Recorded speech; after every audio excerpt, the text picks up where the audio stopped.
Di spoiler sebelumnya, setelah Tang San memulihkan bagian tubuh ayahnya, ia langsung bergerak ke kerajaan Heaven Duo.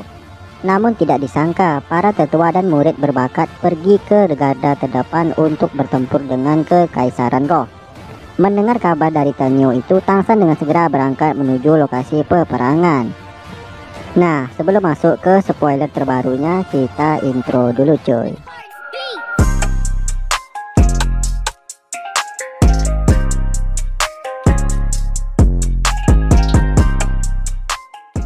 Oke, langsung saja masuk ke pembahasannya. Xiu Beng dalam 3 tahun kebelakang telah naik tahta menjadi seorang kaisar di kerajaan Heaven Duo setelah ayahnya meninggal. Xiu Beng sangat memperhatikan sekte Tang yang sebagian besar muridnya berasal dari Akademi Shrek. Dengan adanya dukungan dari Kaisar Xiu Beng, sekte Tang telah menghasilkan sejumlah senjata tersembunyi. Xiu Beng memberi nama pasukan ini dengan sebutan Tentara Tang. Namun sebelum Tang San berangkat, ia menandatangani sebuah surat kepada sekte Houtian untuk membantu kerajaan Heaven Duo. Tanyo terkejut bahwa sekte Houtian bisa membantu kali ini. Akan tetapi Tang San menjelaskan bahwa saat ini musuh kita sama, dan ini bukan saatnya untuk mengungkit dendam lama. Mendengar penjelasan Tang San, Tanyo tampak sudah mengerti dan mempercayai ketua sekte Tang San. Tang San meminta Tenyo untuk menyerahkan surat ini kepada klan kecepatan agar bisa sampai dengan cepat ke sekte Houtian. Tidak hanya ke sekte Houtian, Tang San juga memberikan surat kepada pavilion bulan tempat bibinya Tang Yuhua tinggal. Di mata Tang San memancarkan sedikit kesedihan. Aturannya setelah Tang San memulihkan tubuh ayahnya, ia akan segera menikahi Xiao Wu. Namun apa, peperangan pecah pada saat ini. Xiao Wu kemudian memberikan dukungan kepada Tang San. Tidak perlu khawatir. Kekaisaran Roh telah membunuh ibunya, menghancurkan mereka adalah keinginan Xiao Wu. Tang San pun pergi meninggalkan sekte Tang. Tang San terbang sambil menggendong Xiao Wu. Saat ini perkembangan sekte Tang dalam 5 tahun cukup besar, memiliki 2.300 guru roh, namun itu terdengar banyak, akan tetapi masih sangat lemah jika dibandingkan dengan 50.000 milik Kekaisaran Roh. Posisi saat ini hanya berharap kekuatan kerajaan Heaven Duo dan kerajaan Starlo tidak dipukul mundur, maka akan dapat mendesak Bibidong pada peperangan ini. Di sisi lain, setelah Bibidong kembali ke istana, Hulena memberi kabar bahwa pasukan Nirvana telah dihancurkan. Kemudian berita buruk datang satu demi satu. Sebelum Bibidong sampai di istana, ia sudah menebak dua kerajaan Heaven Duo dan Starlo akan melakukan operasi besar-besaran. Lalu melihat keadaan ini, Bibidong memerintahkan Hulena untuk mengumpulkan 7 ketua master sekte dan semua dolo Kekaisaran Roh dan akan mengikuti permainan dari dua kerajaan itu dan ingin mengakhirinya dalam satu serangan ini. Hulena merasakan dilema yang kuat. Ia sangat menyayangi Bibidong, namun di medan perang juga terdapat Tang San. Ia bingung apakah yang harus ia lakukan.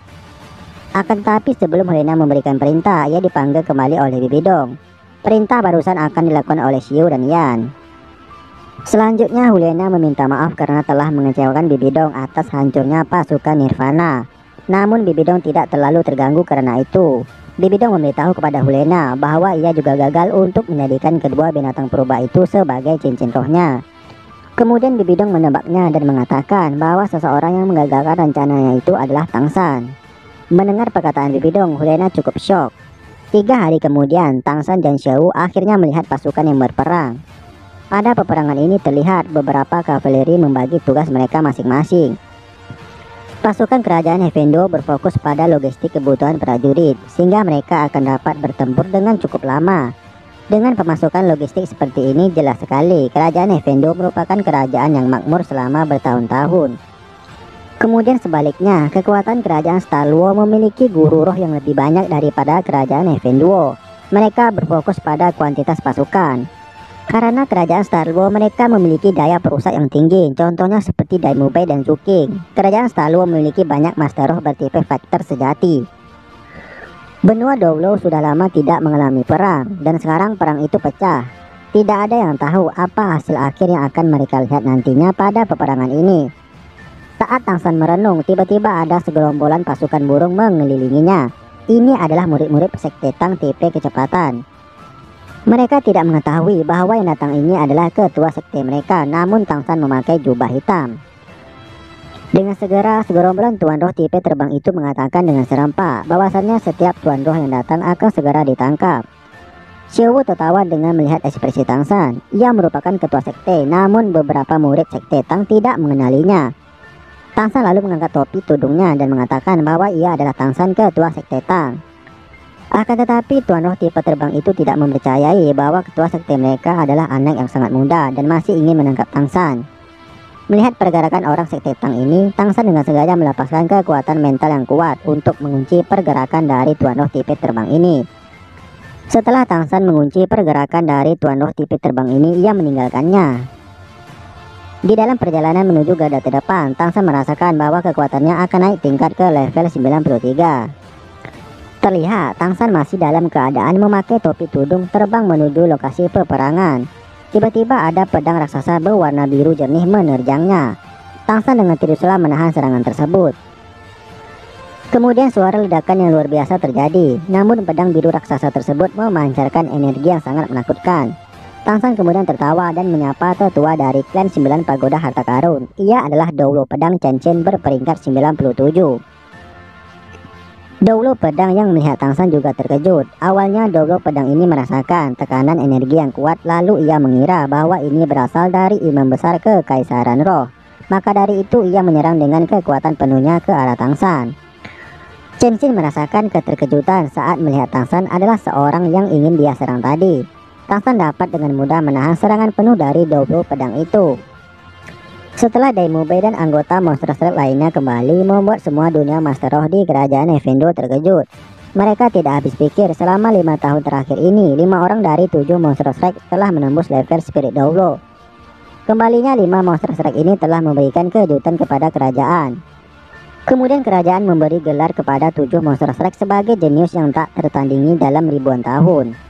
Akan tetapi setelah Doulo Pedang melihat Tang San yang sangat mudah menahan serangan penuh darinya, ia tampak kebingungan. Pada saat ini, 10 Master Roh mendekati ke arah Doulo Pedang, di antaranya Guru Valender, Elong, dan sisanya Monster Strike lainnya. Kali ini para guru dan teman-teman Tang San bahagia saat mereka berkumpul kembali. Seketika Rongrong dan Zuking memandang Xiao Wu yang telah berhasil dibangkitkan oleh Tang San. Kemudian Guru Erlong langsung melaju ke sisi Xiao Wu. Xiao Wu merupakan putri angkatnya dan segera memeluknya. Meskipun Xiao Wu merupakan putri angkatnya, tetapi Guru Erlong menganggapnya sebagai putri kandung. Kemudian Tuan Roh tipe terbang barusan yang dikunci pergerakannya oleh kekuatan mental Tang San dilepaskan. Mereka akhirnya tahu siapa orang yang mereka hadang itu. Daimube lalu mengajak Tang San untuk berbicara di bawah. Kedatangan Tang San kali ini membawa sensasi yang luar biasa. Namun mata Tang San tampaknya sedang mencari seseorang, yaitu Grandmasternya Xiao Geng. Guru Valender menjelaskan bahwa Grandmaster bukan Grandmaster sebelumnya, karena saat ini ia merupakan komandan semua Master Roh. Lalu Grandmaster diberi julukan Raja Landian oleh Kaisar. Lalu di pengadilan kerajaan ia berada di peringkat kedua. Peringkat pertama jelas adalah Tang San, gelar yang diberikan oleh Kaisar sebelumnya yaitu Raja Lan Hao. Tang San menjabat sebagai guru dari Kaisar Subeng, otomatis Tang San menjadi guru kerajaan. Gelar yang lainnya juga diberikan oleh Kaisar Subeng kepada 7 Monster Strike sebagai adipati kerajaan. Daimube telah memutuskan hubungan dengan keluarganya di kerajaan Starluo, maka dari itu ia dapat menerima gelar ini. Saat Tang San dan yang lainnya berbicara sambil berjalan, datang 4 orang pria tua menghadap Tang San dan berlutut memberi salam kepada ketua sekte mereka. Mereka tetua sekte Tang, Tang Tian, Bai He, Nego, dan Yang Wudi. Keempat orang ini merasakan sukacita saat Tang San kembali, karena Tang San kembali pada saat yang genting. Saat Tang San dan yang lainnya sibuk mengobrol, tiba-tiba ada suara sahutan tiba. Kaisar Subeng kemudian berjalan di depan semua orang. Subeng lalu melepaskan helmnya, kemudian membungkuk pada Tang San memberi hormat kepada guru. Nah, semakin seru bukan? Oke, cukup sampai di sini dulu videonya. Bye.